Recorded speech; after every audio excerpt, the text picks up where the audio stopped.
mass of water poured into the oceans as the ice caps melted. Sea level rose 400 feet. Floods swallowed up the best coastal lands on Earth. All traces of the people who'd lived on them vanished beneath the sea. Could this mass flooding have been the inspiration for hundreds of flood myths from all around the world? We're told the flood myths are just that, myths, and should not be taken seriously. But in India, new evidence from the bottom of the sea is showing substance to the myths.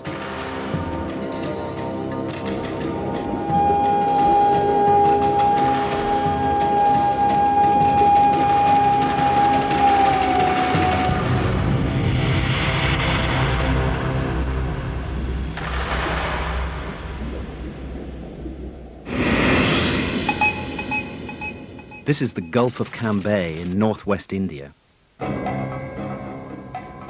In late 2001, scientists doing pollution studies made an astonishing accidental discovery.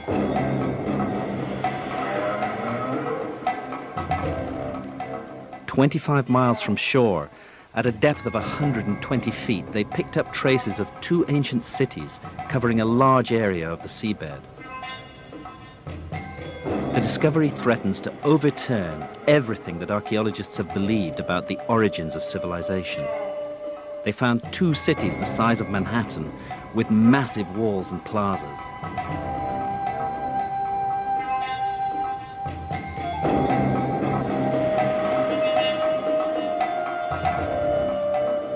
And man-made objects from the submerged cities have yielded carbon dates up to 9,500 years old.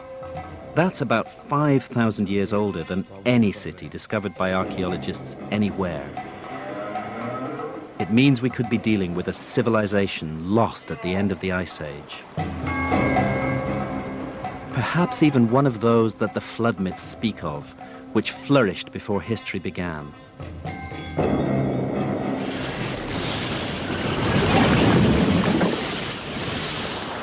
I'm keen to test the idea that ancient civilizations could have flourished in coastal areas during the Ice Age. When the ice melted and the seas rose, the floods obliterated the coastal civilization. The survivors recorded the trauma in myths. Christians, Jews, and Muslims all know the story of the biblical flood and Noah's Ark, and Plato's myth of Atlantis is universally famous. But India may have the oldest flood myths in the world. I'm going there to investigate. I begin my journey in the ancient town of Dwarka on the tip of the Gujarat Peninsula. It huddles at the foot of a spectacular medieval temple dedicated to the god Krishna, the most famous of the Indian gods.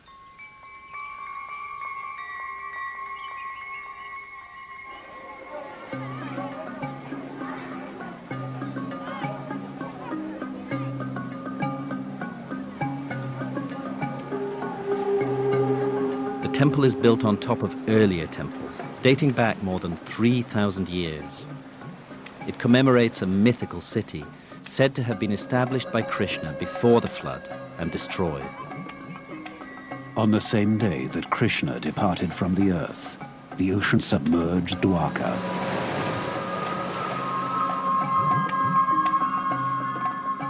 The temple is a shrine to Krishna, and every day a new flag is raised to commemorate the myth of the submerged city.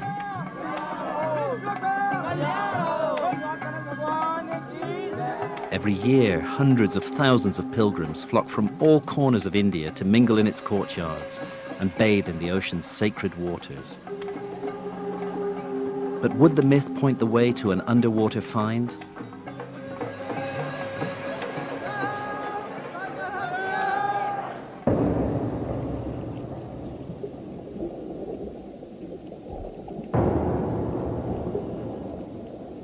In the 1980s, the Dwarka flood myth received a boost when ruins, immediately presumed to be those of the lost city of Krishna, were discovered in the bay in front of the temple. A leading archaeologist estimated on the basis of a hunch that they were dated to around 1500 BC.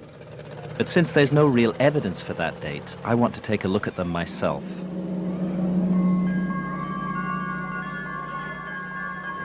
A group of marine archaeologists from India's National Institute of Oceanography have agreed to take me diving at Dwarka. This is Dwarka. Yeah. So we're moored over this concentration of ruins. So are these mainly individual blocks, or are they? No, individual buoys which we tied for the particular structure. I see. Okay. So now the blocks are scattered. Yes. I'm working with marine archaeologists Sri Sundaresh and Dr. Gaur. There's no wall as such. Because we have to go down here and we should come We up follow on the line of the ridge. Okay.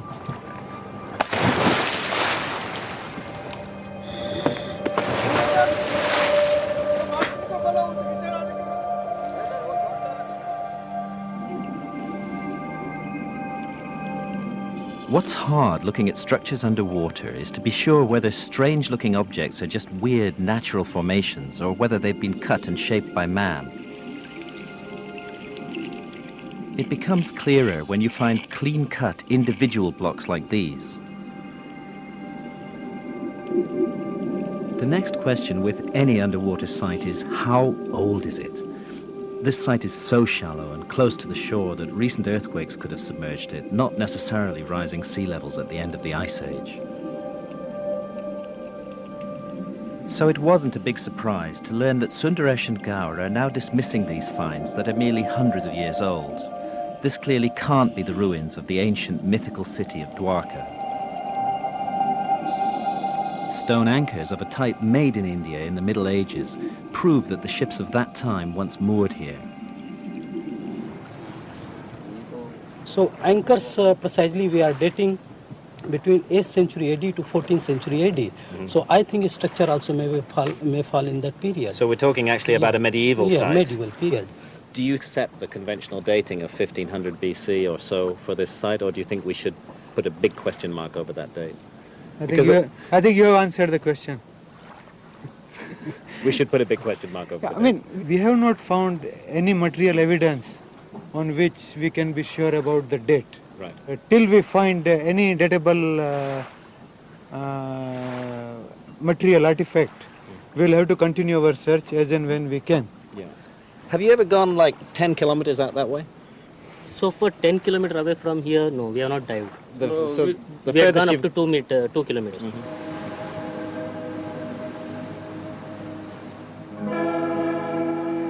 To support my theory of a much older origin for civilization, I need a flood myth directly connected to large-scale underwater ruins more than 8,000 years old. I now know that Dwarka's ruins definitely aren't that old. But what they do testify to is the continuous flooding of this coastline.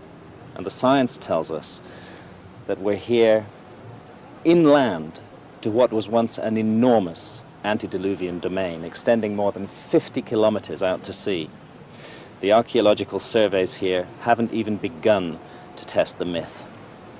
They have to go out, far out from shore and into deeper water.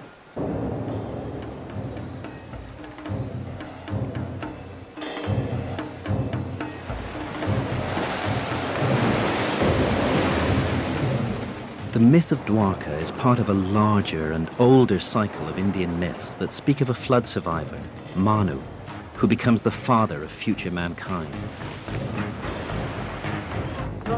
Like the biblical Noah, Manu builds a survival ship, takes the seeds of essential plants as a way of restoring agriculture, rides out the deluge in his ark, and comes to rest at last on a mountaintop. Typically, Manu is described as a great rishi or sage and as a master of yoga. His mission is to rekindle civilization after the flood. Could science give this myth any support? Was India ever flooded in such a cataclysm?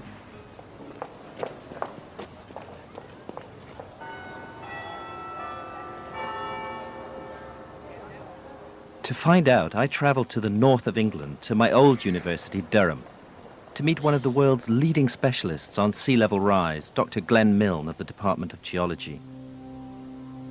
Drawing on the latest data, he's able to produce computer simulations of how coastlines would have looked at different stages of the Ice Age. Here we see the Indian continent around 21,000 years ago. And if we focus in on the northwestern part, you can see a lot of the coastline was exposed. No, it's a huge area exposed. Huge area exposed of the continental shelf. So we progress forward to 13 and a half. Now you Big see, change. Yeah, you Very see dramatic. This, island developing off the west coast of India. To me, that's an extraordinary vision. It's because we know it's not there now. It's like a ghost island. You'll notice as we progress further through time that the Gulf of Cambay gradually gets more and more flooded. 12.4, 10.6, Yeah. 7.7 to 6.9.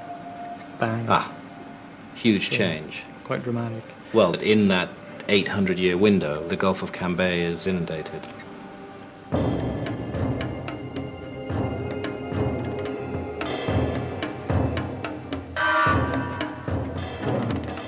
What interests me is that the flooded domains of India's northwest lie side by side with India's oldest and most mysterious civilization, the Indus Valley civilization, so called because its first cities were found along the Indus River. It's one of the least understood cultures from the ancient world, and believed to be the biggest, covering more than 1 million square miles. It flourished about the time the pyramids were built in Egypt. But I'm interested in it because even the most conservative archaeologists think its roots go back much further, to small-scale settlements dating to the end of the Ice Age, when Glenn Milne's maps show that huge floods ravaged India. Could the Indus Valley civilization be the missing link to lost cities of the underworld that I'm seeking? To find out, I'm going to Dholavira in the lonely salt marshes of the Rann of Kutch.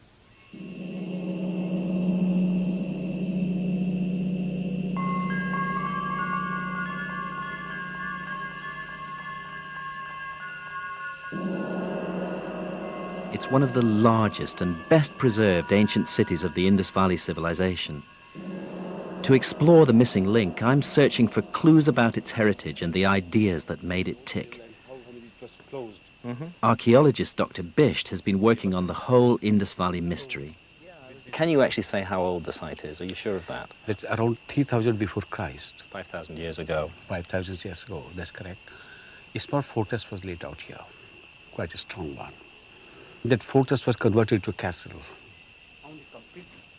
Around that fortress, a really sophisticated city developed. They knew how to write, but unlike the Egyptian hieroglyphs, nobody's ever found a way to crack the code of their enigmatic script. They knew a lot about urban planning and the necessities of urban life, the sort of knowledge that only comes from centuries, perhaps thousands of years of accumulated experience. 5,000 years ago, they were designing a water system that was way ahead of its time, including rock-hewn reservoirs built to fight a deteriorating climate and a series of savage droughts.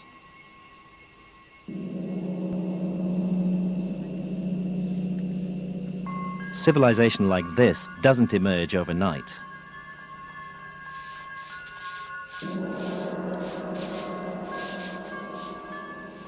As the climate changed around them, the ancient inhabitants of Dholavira made themselves masters of water and water engineering.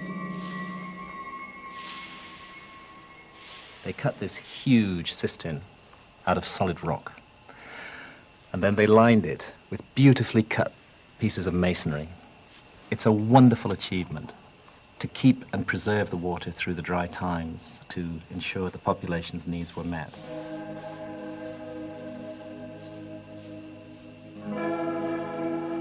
The people who built this amazing city 5,000 years ago were at the end of a cycle, not the beginning. But for my investigation, the big question is, just how far back does the Indus Valley culture go? Is it possible to trace it back to its source? Just like this. So it would be fair to say that the glory of this site is between 3000 BC and 2000 BC, really. That's correct.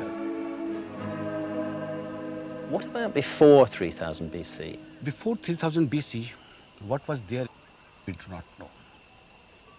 There might not be any culture, possibly, or we may find in future some earlier phases as well. But archaeologists have already found related sites in the foothills of the Himalayas that date back much further. They're simple farming settlements, hundreds of miles from the sea, near high mountains. Places that would have made a natural refuge for the survivors of the floods that I now know took place in northwest India at exactly the same time. Is it a coincidence that the ancient Indian tradition of Manu speaks of a flood that destroyed a former civilization and of survivors who retreated to the mountains to start again?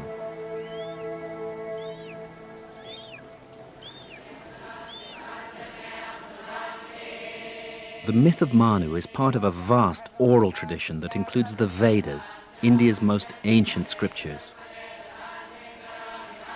Most experts think the Vedas were composed around 1500 BC, too late to shed any light on the then extinct Indus Valley civilization and on our investigation. But might the experts be wrong? The Vedas are part of modern-day India, an oral tradition that's been memorized and handed down for more than 3,000 years.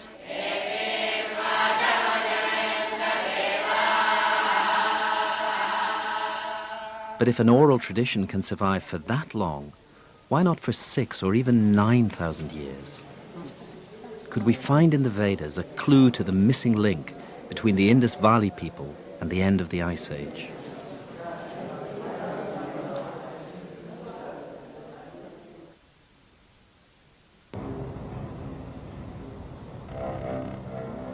When the first Indus Valley sites were excavated in the early 20th century, the city of Mohenjo-Daro revealed a startling new discovery.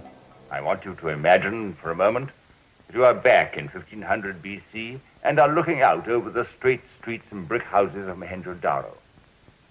Suddenly, smoke and flames begin to rise amongst them.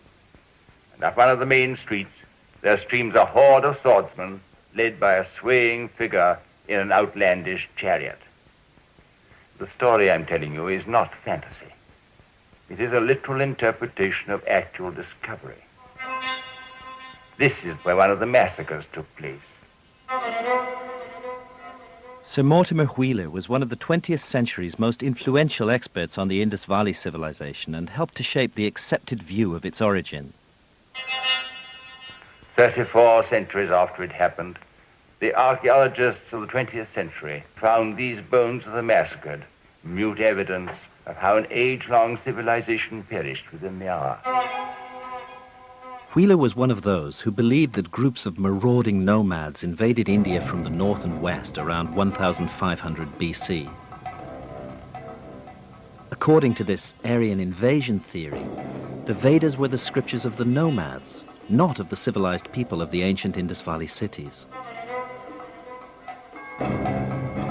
But when archaeologists inspected the skeletons more closely, the invasion theory was cast into doubt.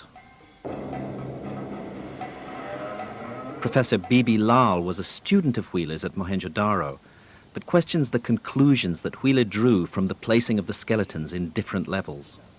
Some from the lower levels, some from the middle levels, some from the templars. And some of them belong even to a period after the abandonment of the site. So when they don't belong to one and the same level, how can they belong to a massacre by invading Aryans? In fact, they hadn't even died in battle.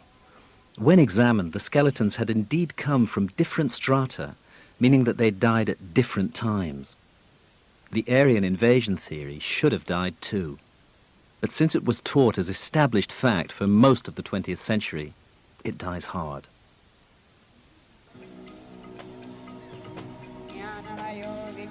Now, new linguistic evidence is also undermining the invasion theory. Leading archaeologists think it's likely that the language in which the Vedas are expressed has been evolving in India for more than 8,000 years, and so couldn't possibly have been introduced by Aryan invaders just 3,500 years ago. Perhaps it's time to consider a possibility that most archaeologists still find unthinkable. That the Vedas are the scriptures of the Indus Valley civilization itself.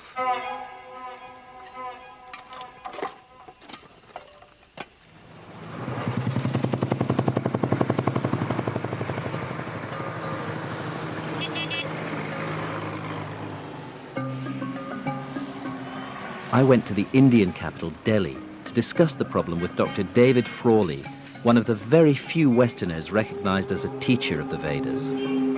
So we have this wonderful culture, apparently with no literature, nothing whatsoever. And then we have this wonderful literature, which is the largest in the ancient world. Exactly. And deep and sophisticated and incredibly well thought out. And no culture to attach it to. And they no won't, civilization. They won't take the next step. Even though they both come from the same area, they won't connect them.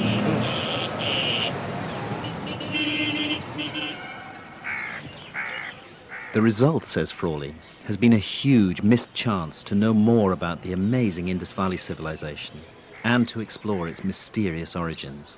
The Vedas have been given to us as the literature of India, so they are connected with that culture. Now, if we put the two together, we see the image of a sophisticated culture of kings and rishis. We see in the seals, we see the symbols of spirituality, the symbols of yoga, the gods like Shiva. We see the whole basis of later Hindu civilization, and that's what we should find as the culture itself has continued. And I found an even more direct clue that links the Vedas with the ancient Indus Valley civilization. It's the image of the Indian flood survivor Manu. In the Vedas, he's a long-haired mystic and a master of yoga.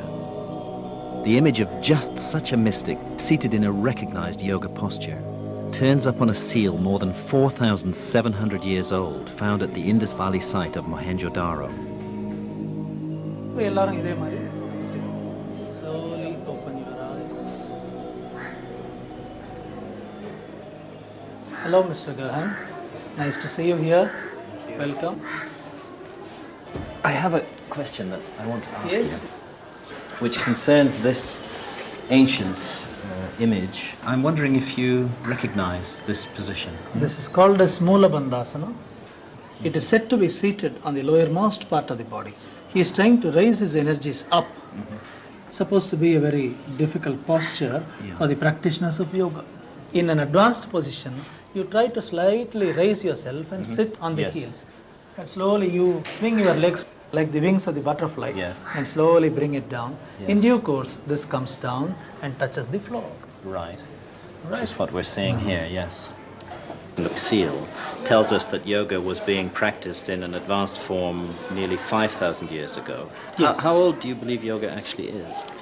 Yoga, we believe, should be around 6,000 years old or even more. Yeah. Because there was one saint.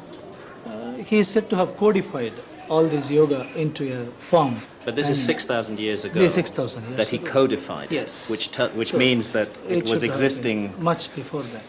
Kondavanga, take both your legs and take them behind. Manu, the Vedic flood survivor, practiced yoga, and we now know the Indus Valley cities honored the image of a yogic sage. How big a leap is it from there to speculate that the Mohenjo-Daro figure represents Manu himself, and that the Vedas must therefore have been known to the people of the Indus Valley civilization. Archaeologists too are noticing a lot of common ground. You find their hierarchy of settlements. You find a hierarchy in their domestic architecture or in public architecture. You are finding the same kind of society, highly urban civilization. What archaeology is doing is solving the puzzle of the origins of the Rig Veda. Well, I think so, but it is still hotly debated subject. I know it's a hot subject. In Vedic tradition, civilization was kick-started in India by survivors of a previous civilization from before the flood. Now geologists have discovered a lost river, which suggests the Vedas might have been composed by people who actually witnessed the end of the Great Ice Age. It's another sign that the myths deserve to be taken seriously as historical documents, and that they could be incredibly old.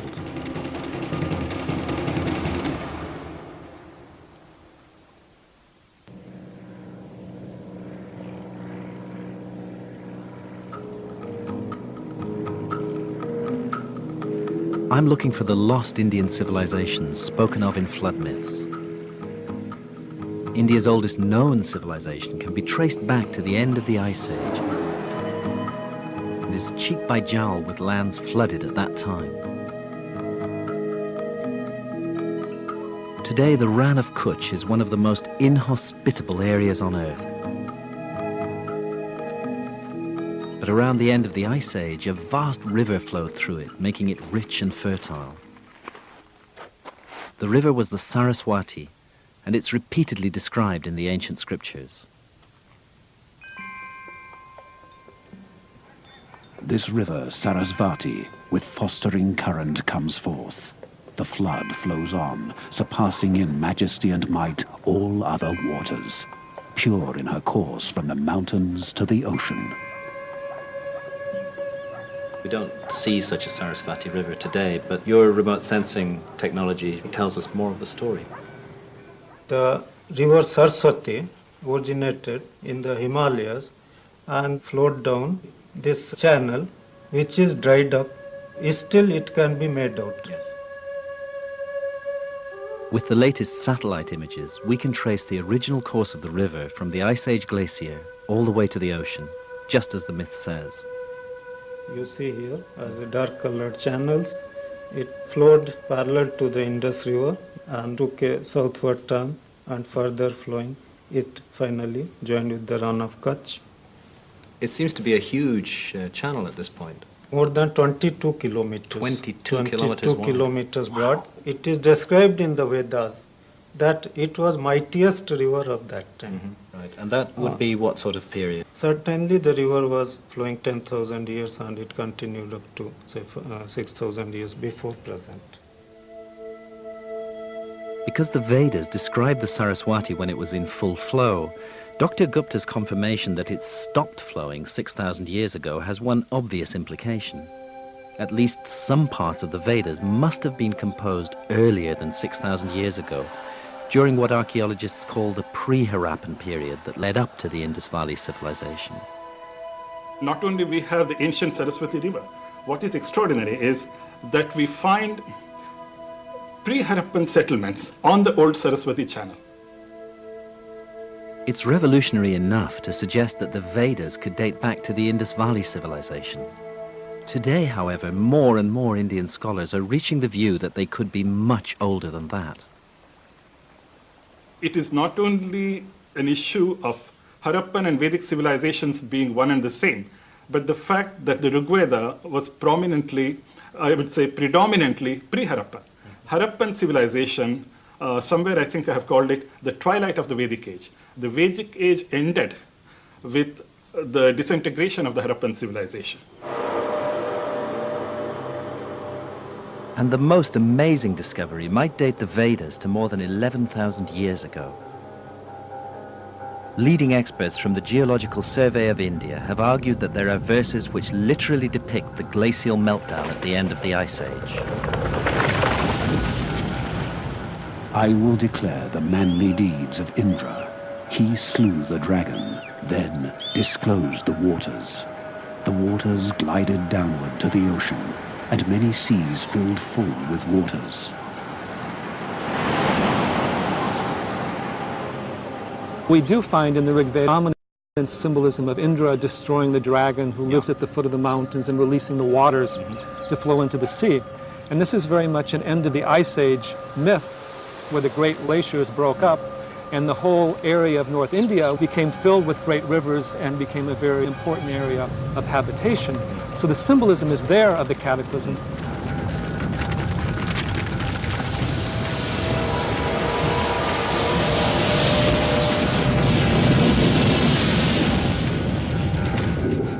But even if the myths are 11,000 years old, they don't help us search for a lost Indian civilization. For that, I still need a major underwater archaeological site in the areas that geology shows were flooded at the end of the Ice Age. Researching Indian archaeological journals, I found a neglected study describing a sunken ruin.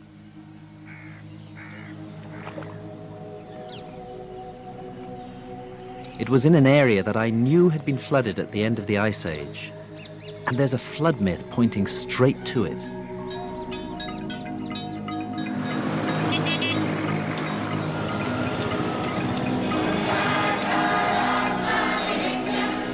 Here, deep in the Tamil part of South India, one of the most sacred sites is the Meenakshi temple in the ancient city of Madurai.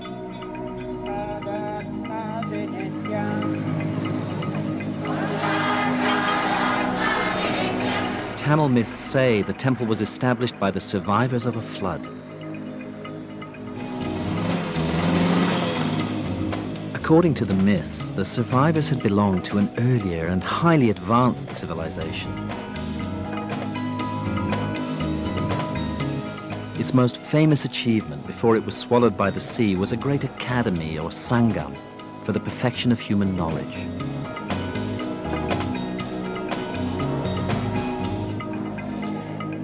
Sangam means collection. People come together to bring out a great work. What happened to it? Why did it cease to exist? Okay, that is, there was a big land. So many people were there. The sea came in and it swallowed the whole thing. That's what people say. Do we have any descriptions of what sort of land it was? That is the most ancient continent in the whole world. The best and the ancient civilization existed there. And it belongs to Tamil. Right, and this is about 10,000 years ago. 10,000 years. The Sangam flood myth hints that the remains of a lost civilization more than 10,000 years old are waiting to be discovered underwater around the shores of South India. In fact, the dates given in the myth go back to 11,600 years ago. That's the same time frame given by Plato for the submergence of Atlantis in another ocean. And Ice Age science confirms that huge amounts of additional land were available all around the coast of India in the precise period signaled by the Sangam myth. So you can see, if you focus down here in the southern tip of India and Sri Lanka, looks more or less as it does pretty much as it looks now. Yeah. Proceed now to 10.6, 12.4, 16.4. Well, they're extraordinarily different from how they are today. I mean, we're looking at almost a continuous landmass. So when the ice sheets were at their biggest, sea level was at its lowest. Right.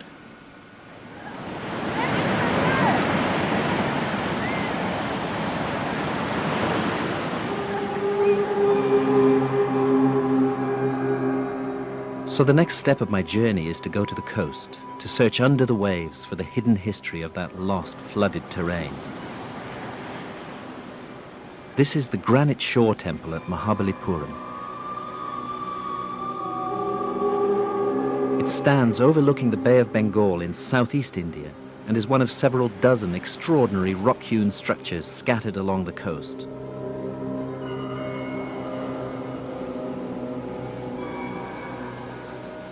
I first came to this seashore when I was 5 years old. In fact, I learned to swim here. It always stayed in my memory as a mysterious place with its wonderful granite temples. The structures we can see today are thought to be about 1,300 years old, but the local myth has it that they commemorate an earlier and now lost city. The city builder was a proud and arrogant giant named Bali. And the story goes that he made a city so beautiful, luxurious and ornate, its temples so tall, its reliefs so rich, that the gods became jealous. They sent orders to the god of the sea to let loose his billows. The city was at once overflowed by that furious element. And the lost city of Bali isn't just an old myth. Local fishermen know all about it because it affects their livelihood. First of all, how did you come to know that there are these structures underwater? How did you learn about them? உங்களுக்கு அங்க மண்டபம் இருக்குதுன்னு எப்படி தெரியும்? வலை போட்டதால தெரியுமா இல்ல சாதாரணமாவே தெரியுமா? நான் அந்த கயிறு போடும்போது When we throw the nets, they get caught in these pillars. போடும்போது இந்த வாத்துக்கால் இப்படி போகுது. அந்த ஆளுங்க மேல இருக்குது. When we tug on the nets, they break. No fish, no pillars. எங்களுக்கு இந்த வெறியும் கவர் வருது. So how many structures underwater? நிறைய இருக்குன்னு சொல்றீங்களே இந்த மாதிரி எவ்வளவு இருக்குன்னு நினைக்கிறீங்க நீங்க இந்த மாதிரி கட்டடம்? பெரிய பெரிய கட்டடமா இருக்குது. அது வந்து நம்ம இது போல It's not like that. There are stones all on top of one another, dilapidated. Tumbled together. Yes, jumbled together. I can't get permission from the Indian government to dive at Mahabalipuram, but I am able to dive a little further south at Pumpahar. The same experts from the National Institute of Oceanography who I worked with at Dwarka have found a structure that is truly mysterious. It lies almost 3 miles from the present shoreline at a depth of more than 70 feet. It's important because geologists tell us it was submerged about 11,000 years ago when sea levels rose. Archaeologists know of no culture of that time capable of building something so large. And it's mysterious because it was flooded at a date when Tamil myths say a high civilization flourished on land that was later swallowed up by the sea.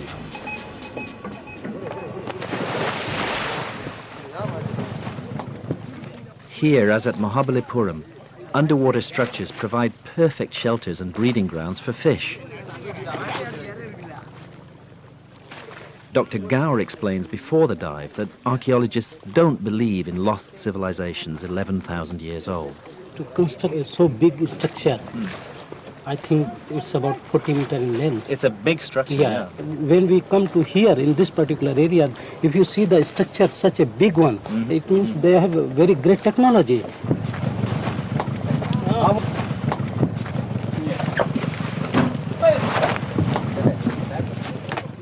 As we get ready for the first dive, it dawns on me how much I have at stake in the next few hours.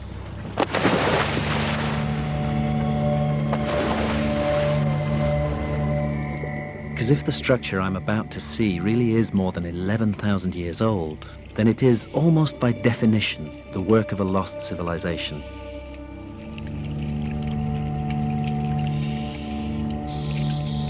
We reach bottom at about 70 feet. The visibility's pretty bad. But soon Sundaresh brings me to a sheer wall about twice the height of a man that juts up out of this ancient inundated plain. It doesn't look like it belongs here naturally at all. Sundaresh draws my attention to several heavily overgrown courses of masonry.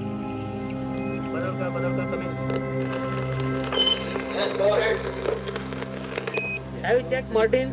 Inform, please.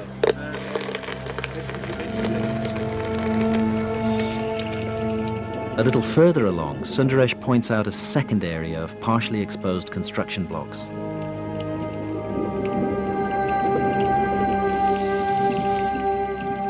As we continue along the U-shaped structure, I see that almost every inch of it is draped in fishermen's nets.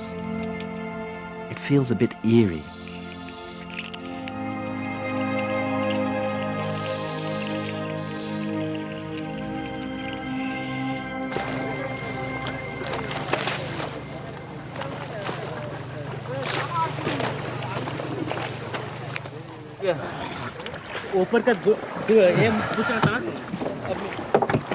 Looking at these straight lines on the walls, you can almost make out courses of masonry.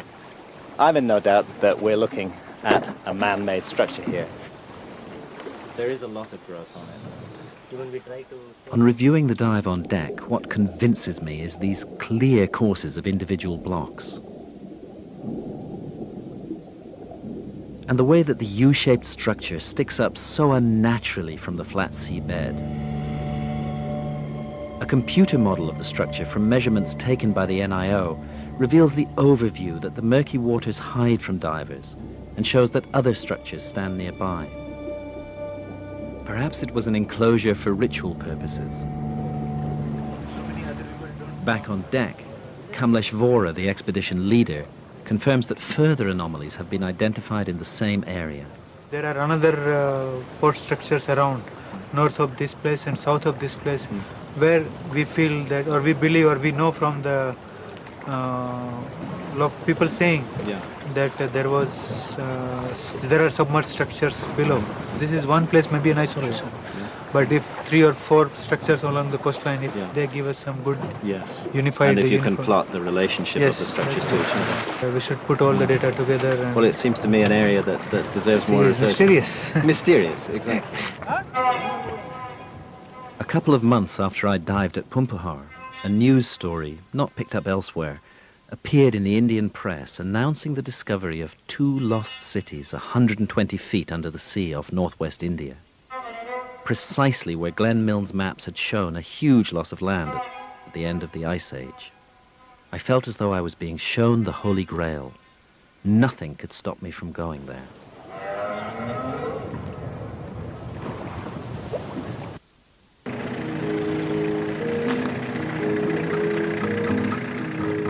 In 2001, a team of geologists from India's National Institute of Ocean Technology made a series of startling discoveries in the Gulf of Cambay. Their sonar readings show evidence for 2 huge cities 120 feet underwater. And a sample they've collected from the seabed has been carbon dated to the end of the Ice Age. The NIOT experts aren't archaeologists. They were doing pollution studies in the Gulf. But what they found is of massive archaeological significance. Could these flooded cities be the proof I've been looking for, which joins the Indian flood myth to archaeology? Initially, when we went, we thought probably we'll be on an early Harappan site. But after seeing all the artifacts and evidences what we have collected, it looks that they are before the Harappan period. Which means, in the end, that history is going to have to be looked at again. Definitely. Maybe this is the beginning of a major discovery for the world. I think so. I think so. It's the scale of the sites which is so exciting. It looks like a twin city or a twin metropolis of ancient times. Right, right. The cities are located right in the area that Glenn Milne's sea level rise data shows was flooded between 7,000 and 8,000 years ago. This was at the very end of the Ice Age and was the last of 3 major pulses of meltwater release that have been identified by geologists. One city is more than 8 kilometers long. Other one is almost 9 kilometers. These are enormous. Enormous, yeah. Both of them appears to be along 2 river courses. A natural place for humans to settle. Yeah. Can have a look here. Wow. This is a treasure trove. Next, Dr. Badranarian took me to see some of the artifacts they've recovered by dredging the underwater sites. These are our micro tools, where you can see various shaped thin objects, well polished, to use them for various purposes. It's like a spoon. Spoon, yeah. You can see it is the shape of a deer they have made. Well, it's very interesting because it's carved the same on both sides. Human remains include a fossilized jawbone and vertebrae. And the artifacts show that these people were skilled in making pottery, jewelry, and other ornaments. This seems to have been almost like turned on some sort of... Yeah, it is. It appears to be a very good artifact. Probably they had a sort of hand instrument to turn all these things. If you see, that's the hole also they have made through that. And this hole runs all the way through it? Yeah, completely. Yeah. So this is absolutely definitively a man-made object. Yeah, we did not know what it was. Most startling of all, a stone slab was discovered with raised markings which could push back the date of the invention of writing to the end of the Ice Age. Yeah. This is some of the images we have picked up in the... Sub-bottom profiling, a technique that detects materials buried beneath the seabed, reveals the city's massive foundations. In between the seabed, you'll be seeing soft material. Right. This is the foundation up to which they Which has quite a different character from the rest. So this is building foundation. Building foundation. Right. And you can see that they are very regularly spaced. Indeed. Which are walls, really. Yeah, walls. But a bigger surprise came from the side-scan sonar, a beam passed along the seabed to detect solid objects. The images show sophisticated geometrical structures. It's looking down on the seabed, these very right-angled structures. Yeah, these are about 77 meter by about 40 meter. Yeah. Actually, there's a series of steps going down. Looks like it's buildings. not anything that you normally come across in a marine, this one. No. It is obviously man-made. Yeah. But Dr. Badranarian had something even more spectacular to show me, which looks like a citadel. Something very different than what you see now. Right. Yeah. Wow. You see very square features.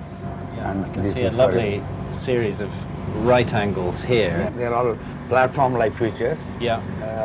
The present length of this is about 98 meter.